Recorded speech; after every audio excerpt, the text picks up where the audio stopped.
I'm watching Dove and Serpent, and he's coming up with things. Why am I watching it? It's not a Sagittarius day. I'm Sagittarian, you know.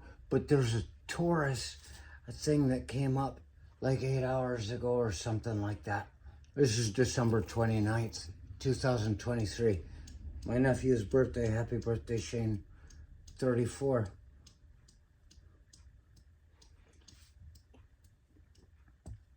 Everybody knows the night I was around for you to be born, I was in a car outside of Johannesburg with somebody else's wife. Anybody knows.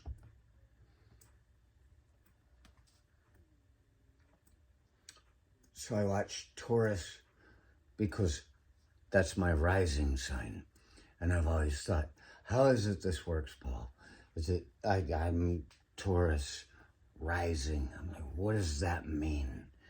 And it never really occurred to me until just now as I'm watching this Taurus fucking Dove and Serpent tarot reading by Paul that as a Sagittarian, and he's in the middle of this reading and he pulls out the Four of Cups and he got excited about the Four of Cups.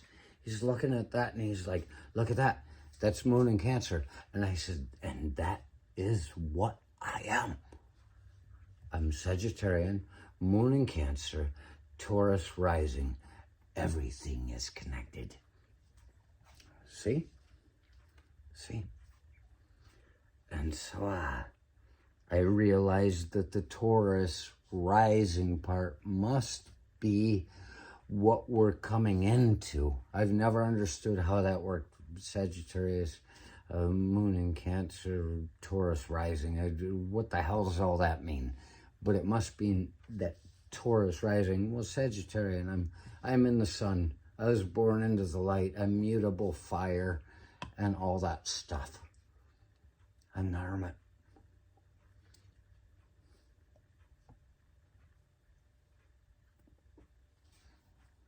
And then he starts getting into, oh my gosh, you've had some hard times in your life, emotional things you had to get through. And he's talking and he's concerned. And I'm like, look, Paul, if you don't know me by now, you will never, ever, ever, ever know me at all. Because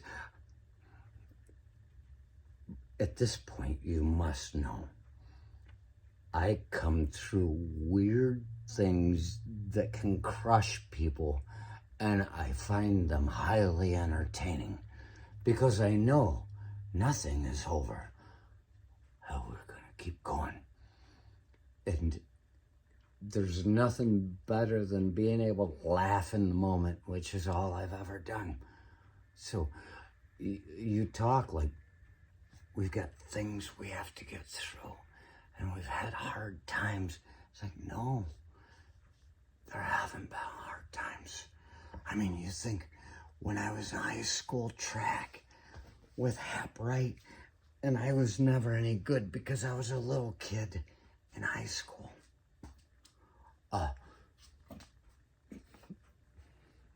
Yeah, I have no idea how much the Army made a man out of me. I think it had something to do with the steroids.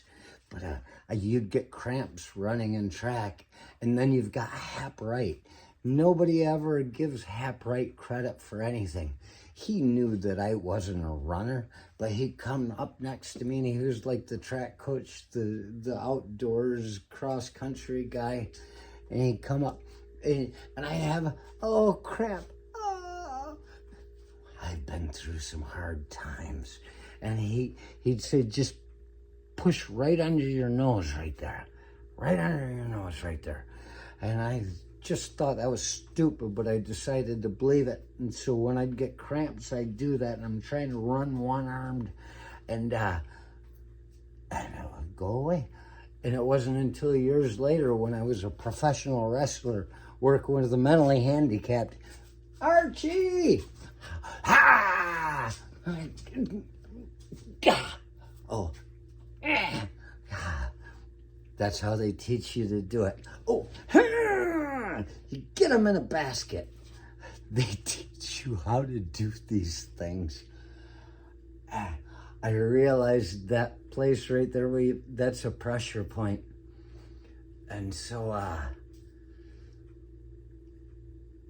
one of the things that I've learned through my life to just eliminate pain took me forth to the idea that Victoria, I just said to her earlier, I don't know what it is.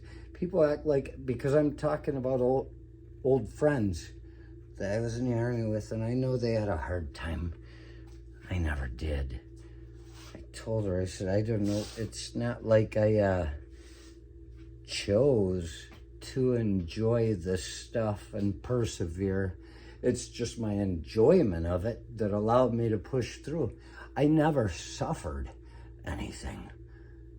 And why?